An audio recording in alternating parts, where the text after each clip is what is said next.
Imagine trying to drink from a cup while the water inside trembles from every slight movement. That's what your mind becomes when worry takes control, unsteady, reactive, and unable to hold peace. One thought spills into another, and before you know it, you're drowning in possibilities that haven't even happened. As the great Buddha once wisely said, "The mind is everything, what you think you become." You lie awake, replaying mistakes, predicting disasters, preparing for storms that may never come, and in doing so, you miss the only moment that ever truly exists, now. Buddhism doesn't offer you escape from worry, it offers you power over it. It doesn't promise a life without chaos, it teaches you how to remain calm within it.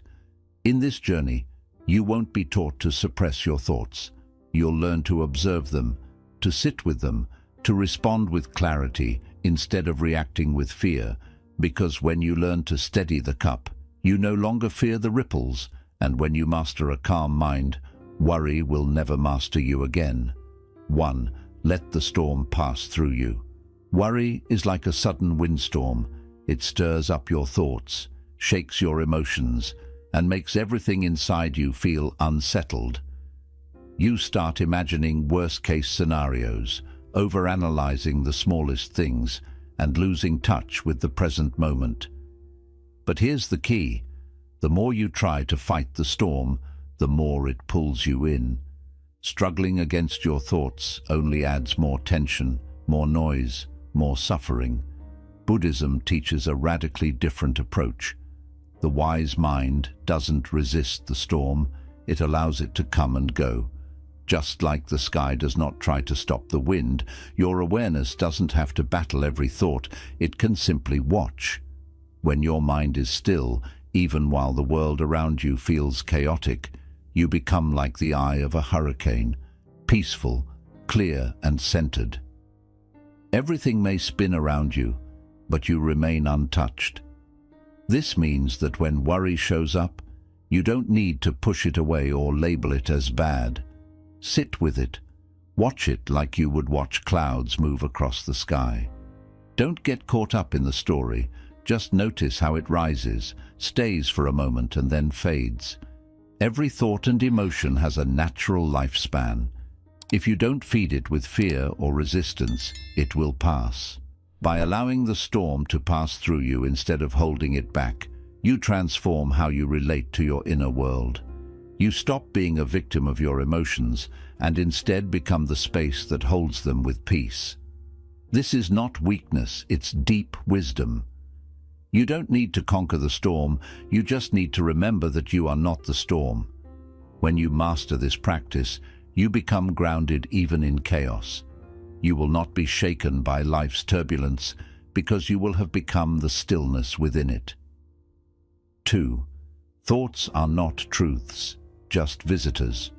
Our minds are like busy train stations, where thoughts arrive in endless carriages, some carrying true information, others freighted with fears and doubts. Yet, most of the anxious thoughts that rush through your mind are not messages of reality. They are simply passengers passing through. They knock at your door demanding attention, whispering warnings of disaster, but they hold no power unless you invite them in. Buddha taught that unexamined thoughts can become our greatest foes. When you hear an inner voice say, "You can't handle this," you might panic and believe it, giving that thought authority over your emotions. But what if you treated that voice like a passing traveler? You wouldn't build your home around every visitor. You'd let them stay only as long as necessary, then bid them goodbye. To practice this, begin by catching your thoughts as they arise. Pause and label them. Ah, here's doubt, or here's fear. Notice how they feel in your body, a tightness in your chest, a flutter in your stomach. Simply observe without reacting. You might even place each thought on an imaginary cloud and watch it drift away. This gentle detachment reminds you that thoughts are not commands. They're options you can consider and then release. Over time, you'll see that most worries have little substance. They are like letters dropped in the wind, often lost before they even reach you. By refusing to treat every thought as absolute truth, you reclaim the captain's seat of your mind. You choose which ideas shape your actions and which ideas you dismiss as noise. Remember, you are not defined by every thought you think. You are the awareness that holds them. And as you strengthen your ability to observe without attachment, your inner landscape becomes peaceful. Even when the train station of your mind is busy, worry loses its grip because it no longer finds a host willing to give it life. 3. Anchor yourself in the present moment. Worry lives in a future that hasn't arrived, pulling you forward into what-ifs and maybes. Yet peace resides only in the moment that actually exists. This breath, this heartbeat, this second. Buddhism calls this mindfulness, the practice of fully inhabiting the now so that your mind cannot stray into imagined fears. Think of your awareness as a spotlight. When it shines on the present, on the gentle rise and fall of your breath, on the soft sounds around you, on the simple feeling of your feet touching the ground, no shadow of worry can hide. You become engaged with life as it unfolds, rather than lost in stories your mind invents. To train this skill, begin with a simple exercise. Pause 2 or 3 times each day and take 3 deep, conscious breaths. Feel the cool air entering through your nostrils, the slight expansion of your chest, and the release as you exhale. Notice any tension melting from your shoulders. Name what you hear. Birds, distant traffic, the hum of a fan without judgment. Name what you feel. The texture of your clothes, the warmth in your hands. As you return your attention to these immediate sensations, you break the chain of worry. You interrupt the loop of anxious thinking and remind your mind, right now, I am safe. Right now, I am alive.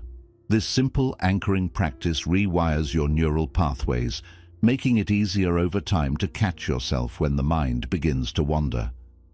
The beauty of anchoring in the present is that it can happen anywhere, in the shower, while walking, even during a traffic jam. Each moment you choose presence over projection, you weaken worry's hold and strengthen your capacity for calm.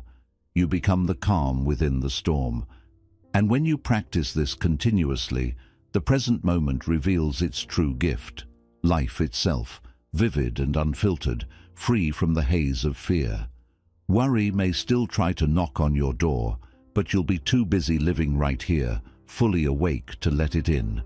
4. Accept, then act. Never the other way around. Worry often arises when you try to force control over what hasn't happened yet. You push against reality, gripping your anxieties so tightly that they only grow stronger. Buddhism invites us to reverse this process. First, fully accept what is, exactly as it is, then choose your response. Acceptance isn't passive resignation. It's the clear-eyed acknowledgement of your present experience. Only when you stop battling the moment can you see its possibilities. Imagine standing beside a flowing river.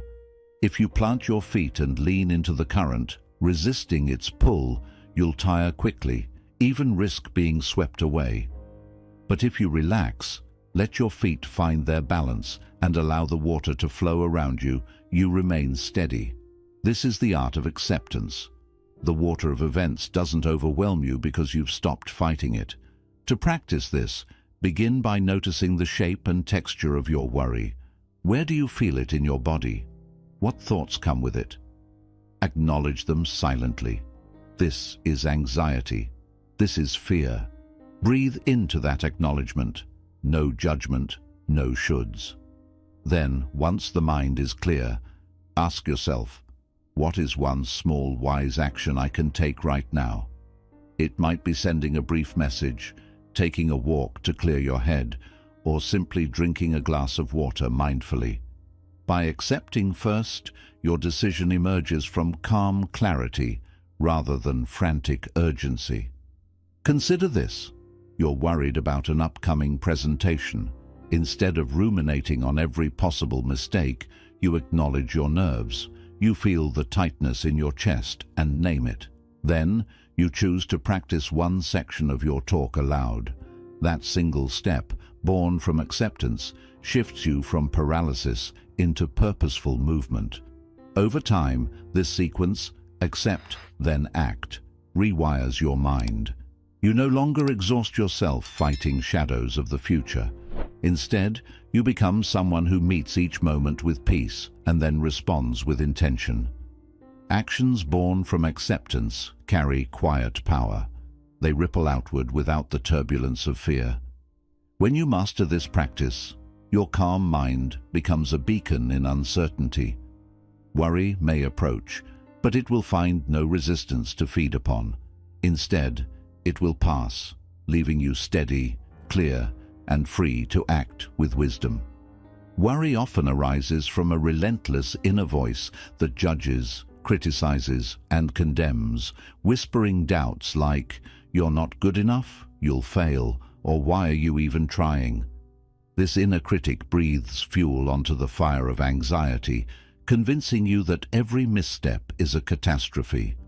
Buddhism offers a radically different approach, not by silencing that voice with force, but by answering it with compassion. Imagine your mind as a garden. The inner critic is like a weed that spreads quickly, choking out flowers of confidence and peace. When you pull on the weed angrily, it often breaks off at the roots and grows back stronger. Instead, Buddhism teaches you to cultivate loving kindness, metta, toward yourself. You become the gentle gardener who nourishes the soil, tending even the unwanted plants with care until they wither naturally, replaced by healthy growth. Begin by noticing the tone of your self-talk. What words do you use when you think you've made a mistake? What images arise when you feel insecure? Pause in a quiet moment and listen without judgment. Just as you might observe a child caught in a tantrum, watch your inner critic with kindness. Label it if you like. Ah, here is self-doubt again. This simple act of mindful recognition creates space between you and those critical thoughts, so they lose their grip. Next, practice the formal cultivation of compassion.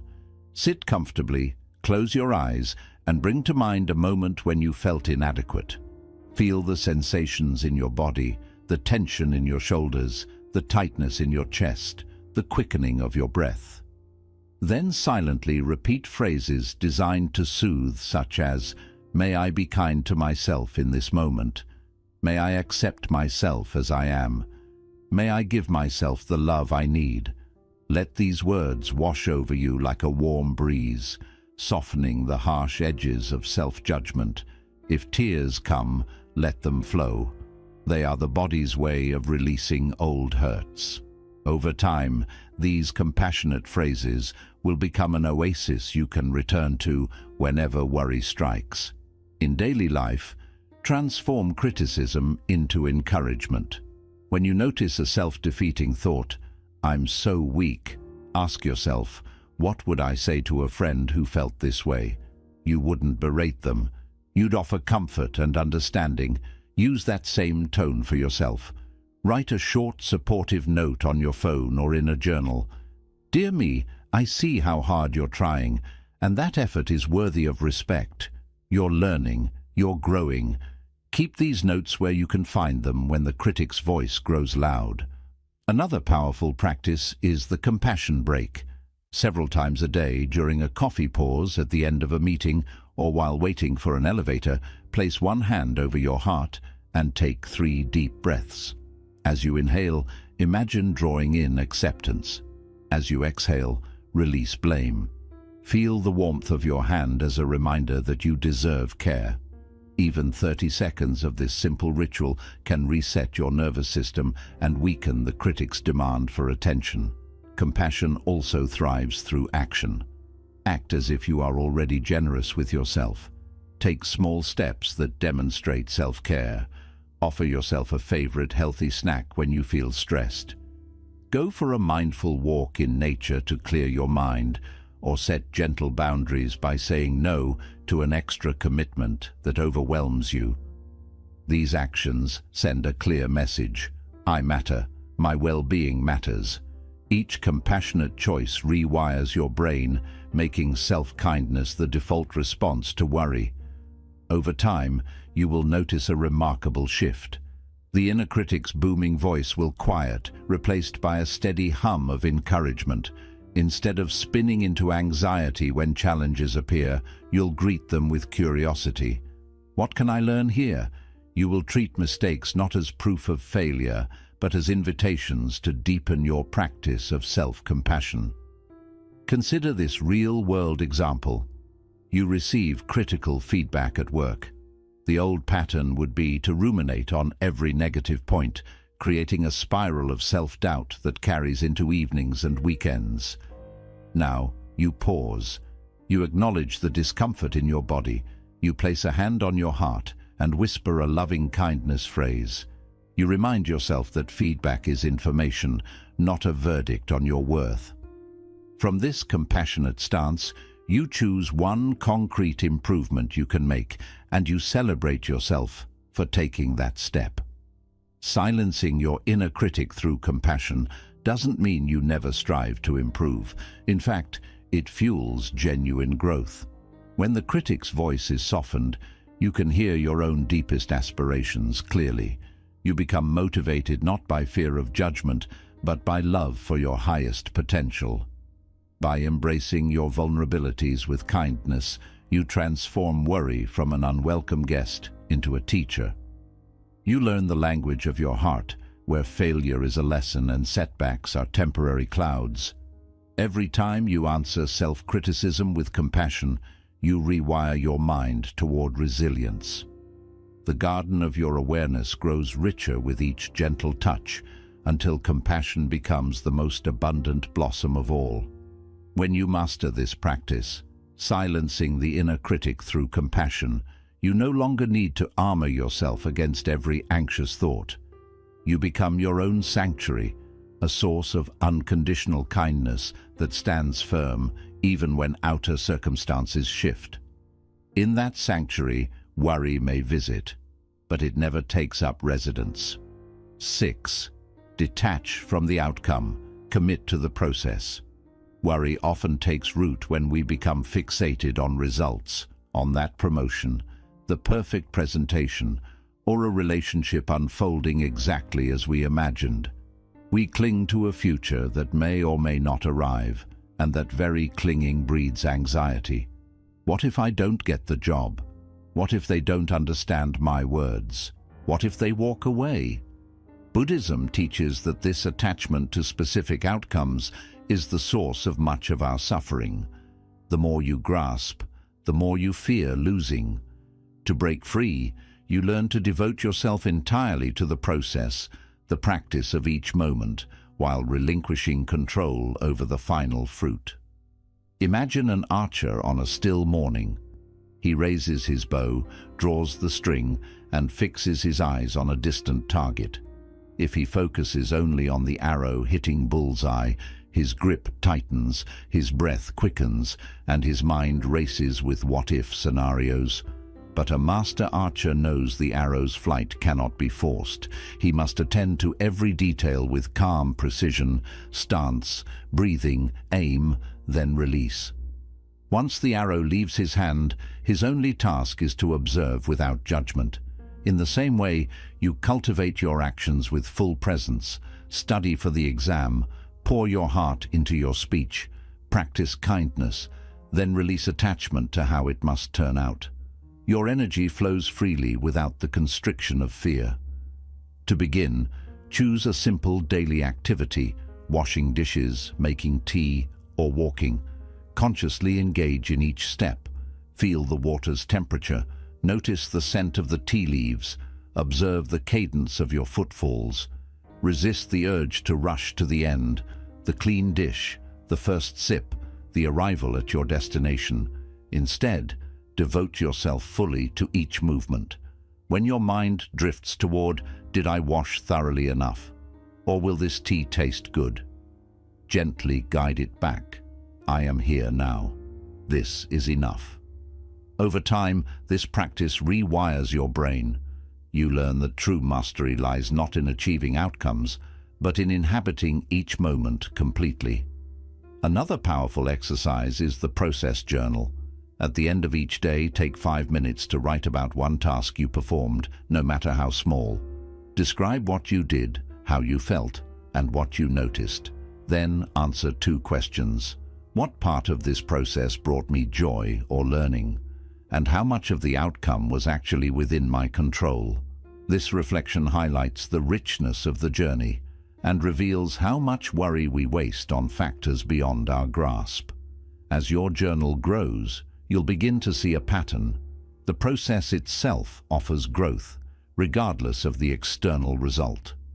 In creative endeavors, this principle shines.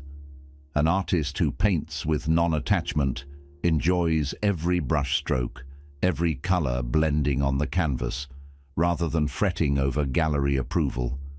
A writer savors the click of each key, the formation of each sentence, without obsessing over bestseller lists. When you pour yourself into your craft without preemptive judgment, you unlock flow, that effortless state where worry disappears and creativity flourishes. Breathe into this teaching in meditation. Sit comfortably, close your eyes, and set an intention to practice without grasping. As thoughts of outcomes arise, will I make progress? Simply note planning or hoping, then let the thought dissolve like mist. Return to your breath. Each inhale and exhale an affirmation of process over product. 3 to 5 minutes of this daily will strengthen your non-attachment muscle, making it easier to apply off the cushion. Affirmations can reinforce your commitment. Silently repeat phrases such as, "I release what I cannot control," or "My purpose is my present practice." Whenever you feel tension mount, worry tightening around your chest, pause, place a hand over your heart, and recite your affirmation. Feel the release as you let go of imagined futures. Over time, detachment does not lead to indifference. Paradoxically, it deepens engagement. By freeing yourself from the fear of failure, you bring more courage to your tasks. Your efforts become more authentic, more creative, and remarkably more effective. When you relinquish the weight of expectation, you often discover better outcomes than you ever forced into being. As you integrate this lesson into everyday life, you'll notice worry losing its grip. Uncertain circumstances become invitations to practice non-attachment. You'll learn to move forward with calm confidence, rooted in the present moment and unburdened by what-ifs. This is the true freedom Buddhism offers, a mind at ease, fully engaged in the flow of life, where each step is both practice and reward. In the final revelation of this journey, you move from being trapped within your mind to becoming its sovereign observer. Worry holds power only when you identify with it, when every anxious thought feels like an unbreakable chain. Buddhism points to a deeper truth. You are not your thoughts. You are the awareness in which they arise. This awareness is the witness, silent, spacious, and unshakable. When you learn to rest as the witness, worry loses its grip entirely. Understand the prison of identification. Imagine watching a play unfold on stage, but believing you are the actor. Every line, every emotion seems utterly real until you step back, bow, and realize you've watched countless actors before. The problem is not the play, it's your belief that the drama is you. In daily life, when an anxious thought appears, "I'll never succeed, they're judging me," you instinctively merge with it. You become the worry itself. This is identification, and it locks you into cycles of fear. Cultivate witness awareness. Witness awareness is the practice of noticing thoughts and emotions without merging with them. Instead of, "I am worried," you learn to see, worry is present. This small shift creates a gap between you and your mental noise, and within that gap lies freedom. To train this muscle, set a timer 3 times a day. When it rings, pause whatever you're doing. Close your eyes if you can, and ask silently, what is happening right now? What thoughts, sensations, or emotions are present? Label them gently: thinking, planning, tension in shoulders.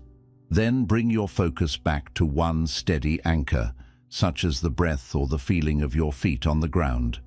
Even 30 seconds of this witnessing practice rewires your mind to default to observation instead of reaction. The sky and the clouds. A classic Buddhist metaphor compares your mind to the sky, vast, open, and ever-present, and your thoughts to clouds drifting across it. Storm clouds may gather, block the sun, and shake the branches, yet the sky remains unchanged. Your awareness is that sky. It does not push away clouds or cling to clear skies. It rests as the unlimited space in which all phenomena appear and disappear.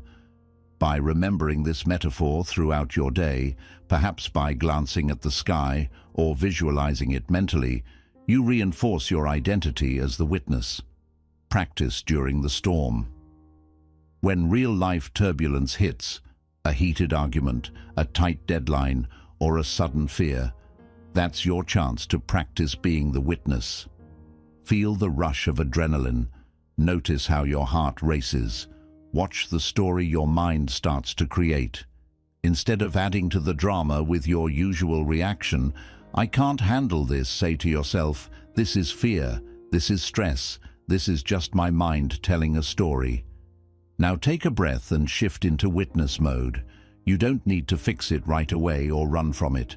Your calm watching changes the energy. Fear turns into information. Tension becomes something you can observe.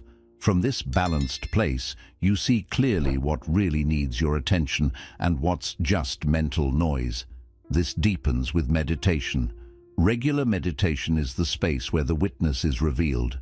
Find a quiet spot. Sit in a relaxed way and pick something to focus on: your breath, body sensations, or just open awareness. As thoughts come up, just notice them. If you start following a thought like, "I need to remember to," you drift away again. Instead, gently bring your focus back to your anchor. With daily practice over time, you'll start to notice moments of clear witnessing. Thoughts come and go without shaking your peace. These moments show your true self, calm, untouched by fear, open and shining. Let witnessing become part of daily life. You don't have to sit and meditate only. While washing dishes, driving or walking, carry that same calm awareness.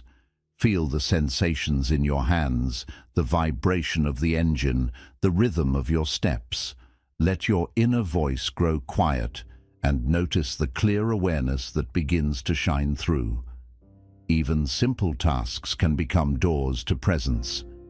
This steady thread of witnessing weaves your moments into a calm pattern, making worry an occasional visitor instead of a constant presence, turning witnessing into compassion. As the witness grows stronger, so does your natural compassion for yourself and others.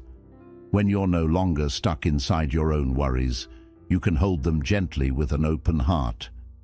You begin to see that everyone carries their own thoughts and feelings.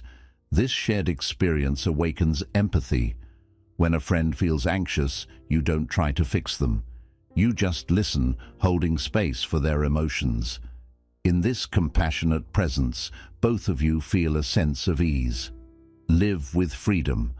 Over time, this practice becomes natural. You stay in witness mode from the moment you wake up to the moment you fall asleep. Worry might still pass by in your mind, but it can't take you over. You are the open sky, the quiet observer, the steady heart.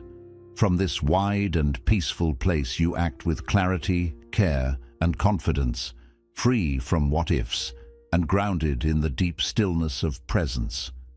Use the witness journal to help anchor this practice. Keep a short daily journal as the witness. Each evening, write down what triggered anxiety that day. How soon did I notice it? What did I observe when I paused? How did witnessing shift my reaction? Look back on these notes each week. You'll notice your witnessing ability growing and the grip of worry fading. By staying in the role of the witness, you awaken to your true self, untouched by passing thoughts, no longer trapped by worry. This is the heart of Buddhist practice, not escaping storms, but finding the unshakable peace beneath them. When you live as the witness, worry can never control you again, because you'll always be the sky where it appears. On this journey, you've realized that worry isn't all-powerful. It's just a passing experience, shaped by how you relate to your mind. You've learned to let storms pass through you, finding stillness even in chaos. See thoughts as visitors, not commands you must follow. Stay rooted in the present moment. That's where life truly happens. Pause before you act. Turn tension into clarity. Answer self-criticism with kindness. Build a gentler inner world. Detach from results. Put your full energy into each step of the journey. Stand as the witness, free from the drama of anxious thoughts. When you bring these practices together, you stop chasing peace. You become its source. Every moment of mindful presence, every breath of gentle awareness expands the space where worry can no longer grow. You learn not just to survive storms, but to rest calmly at their center, still, clear, and whole. Carry these teachings into all parts of your life. Return to them often. When old fears rise again, meet them with patience. With steady practice, the peace you build will become unshakable. Worry may still knock, but it will never again take up residence in your mind. Thank you for walking this path. If these lessons have helped you, consider sharing this video, subscribing for more Buddhism insights, and continuing your own daily practice of presence. Always remember, the power to master your mind is already within you. Embrace it, and worry will never master you again.